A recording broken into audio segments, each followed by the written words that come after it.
جسد یک نظامی توجکتبار ارتش روسیه را روز 23 اپریل در شهر برناول این کشور به خاک سپردند. به گفته پیوندانش ابوبکر ناظموف 24 ساله روز 12 اپریل در شهر خارکوف اوکراین کشته شده است. ابوبکر روز 15 فوریه برای جنگ در اوکراین سفربر شده است. در چندین نواری که پیوندان این سرباز به رادیوی آزادی فرستادند دیده می شود که در مراسم دفن او افسران بلندپایه روس شرکت دارند. پیوندان ناظموف گفتند که امروز او باز چند نظامی دیگر نیز کشته شده است.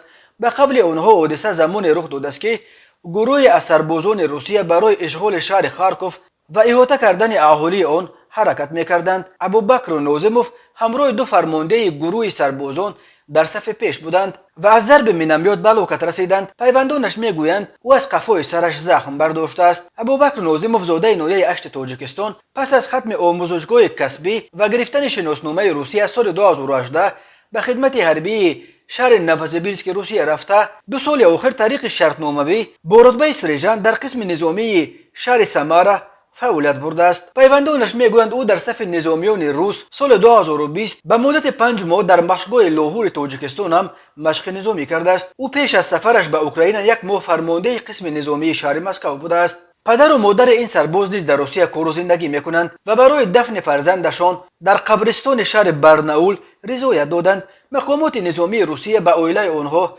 وعده کمک کرده است. دفن ابوبکر ناظموف در حالی است که در قبرستان‌های تاجیکستان هم چندین گور نو از حساب سربازان کشته شده تاجیک در جنگ اوکراین پیدا میشوند. اخیراً رسانه‌ها خبر دادند که محمد علی عبداللهیف ساکن ناحیه جلال‌الدین بلخی هم در اوکراین هلاک شده است. پیوندانش از انتقال جسد او به تاجیکستان خبر دادند.